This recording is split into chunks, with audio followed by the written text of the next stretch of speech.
Presiden Joko Widodo. Pemerintahan Presiden Prabowo Subianto mulai menunjukkan arah kebijakan berbeda dengan pendahulunya Presiden Joko Widodo.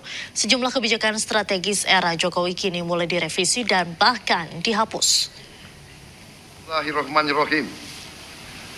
Demi Allah. Belum 9 bulan menjabat, Presiden Prabowo telah melakukan revisi terhadap sejumlah kebijakan strategis yang diwariskan dari era Presiden Joko Widodo. Sejak dilantik pada Oktober 2024 lalu, perubahan signifikan telah menyentuh sektor vital seperti pajak, administrasi wilayah, proyek strategis nasional hingga lingkungan pendidikan. Langkah pemerintahan Prabowo ini disebut-sebut untuk menyesuaikan kebijakan dengan prioritas pemerintahan baru dan menjawab berbagai persoalan yang muncul di masyarakat. Namun tak sedikit yang berspekulasi bahwa Prabowo tengah berupaya membangun citra kepemimpinan baru yang berjarak dari pengaruh politik Jokowi.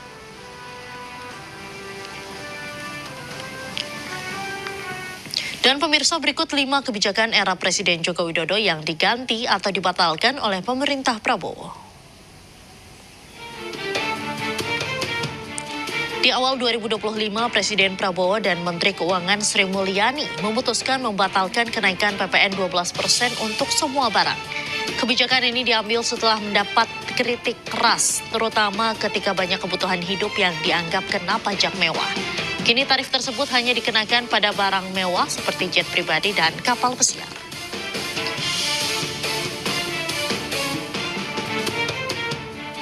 Presiden Prabowo memutuskan 4 pulau yang disengketakan antara Aceh dan Sumatera Utara masuk ke wilayah Aceh. Penetapan ini berdasarkan dokumen administrasi yang dimiliki pemerintah. Hal ini sekaligus membatalkan peraturan yang diterbitkan di masa pemerintahan Jokowi.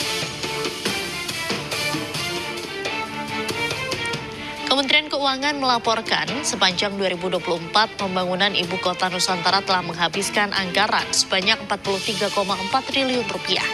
Nilai tersebut mencapai 97,3% dari total anggaran yang disiapkan dari APBN, yakni 44,5 triliun. Namun pada pemerintahan Prabowo, anggaran untuk IKN dipangkas menjadi 13,5 triliun rupiah.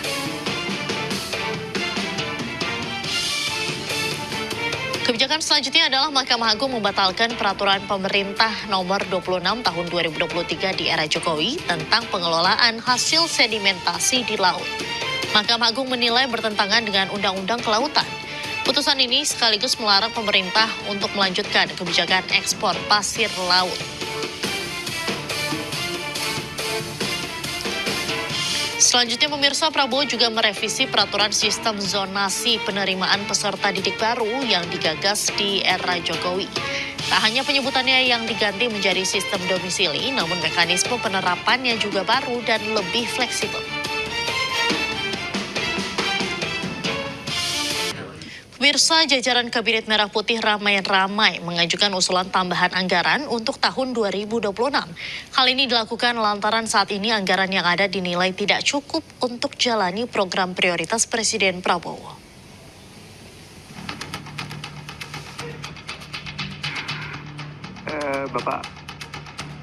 Sejumlah jajaran kementerian dan lembaga Kabinet Merah Putih curhat di depan anggota DPR RI. Dalam rapat kerja bersama Badan Anggaran, jajaran Menteri Prabowo ini meminta tambahan anggaran di RAPBN 2026.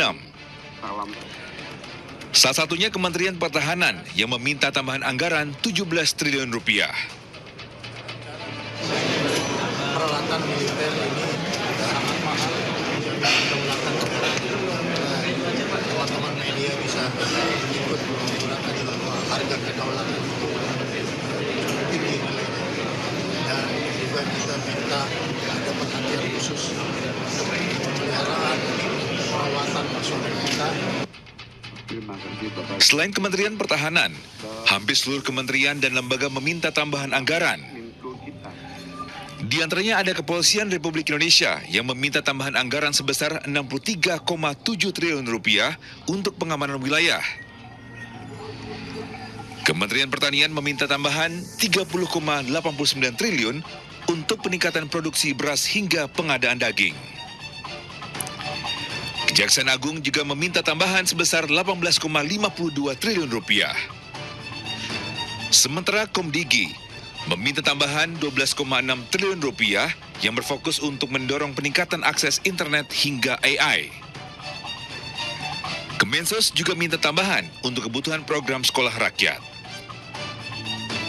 Tim Liputan iNews melaporkan. Anda kembali di iNewsroom pemirsa, ratusan ribu rekening penerima bansos terindikasi dipakai untuk judi online. Pemerintah akan mencabut bantuan sosial atau bansos bagi penerima yang terlibat judi online.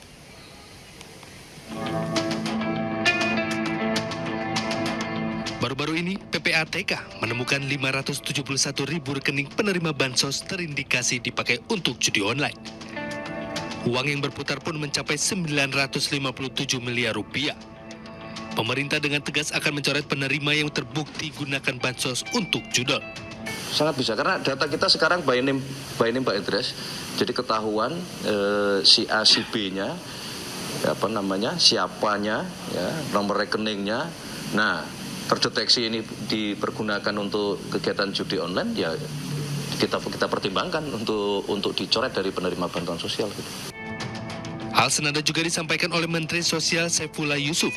Jika terbukti penerima bansos terlibat judi online, maka pemerintah akan mengalihkan bansos tersebut ke yang lebih berhak. Itu kan baru dari satu bank, itu pun hanya tahun 2024. Jadi ini cukup mengejutkan dan ini menjadi bahan kami untuk evaluasi pada penyaluran triwulan ketiga. Kalau memang terbukti bahwa mereka benar-benar ikut judol dan sengaja bansos itu digunakan untuk keperluan judol, maka tentu kita akan coret dan kita alihkan kepada mereka yang lebih berhak. Sementara itu, PPATK juga mencatat jumlah pemain judi online di tahun 2025 mencapai 8,8 juta orang. 71,6% pemain judi online berpenghasilan di bawah 5 juta rupiah.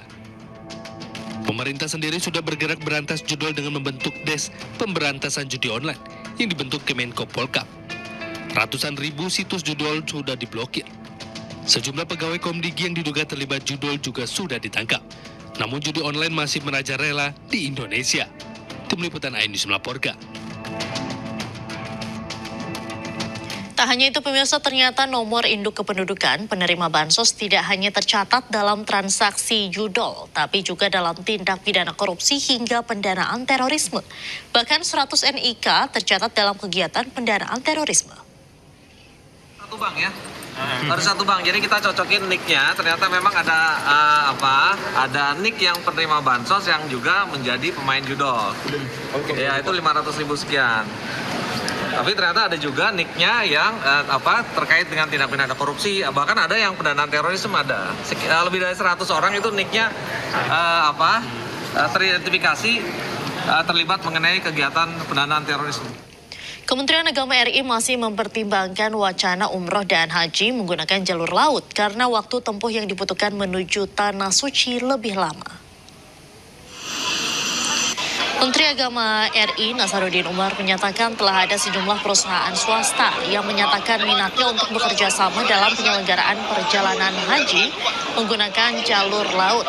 Namun belum ada pembahasan lebih lanjut terkait wacana tersebut. Sementara itu menurut Nasaruddin Umar, beberapa perusahaan swasta tersebut belum memiliki kapal sendiri dan hanya menjalin kerjasama dengan pihak luar negeri. Belum kita bahas. Mungkin nanti akan menindaklanjuti itu dari pihak swasta. Mungkin ada lembaga khusus dari swasta yang akan memfasilitasi mereka. Tapi kalau jalur umrah sudah ada sebetulnya, tapi tidak langsung dari Indonesia kan. Ya misalnya terbang dari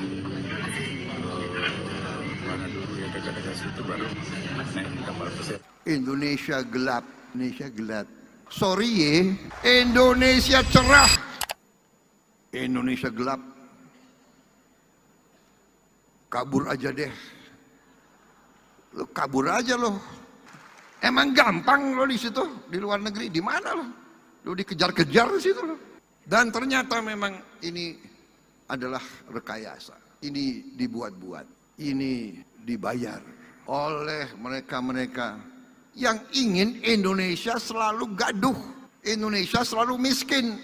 Koruptor-koruptor itu yang biayai demo-demo itu. Indonesia gelap, Indonesia gelap. Sorry, Indonesia cerah, masa depan Indonesia cerah. Saya sudah lihat angka-angkanya, kekayaan kita luar biasa. Tinggal kita bisa mengelola atau tidak. Tinggal kita berani atau tidak menjalankan perintah Undang-Undang Dasar.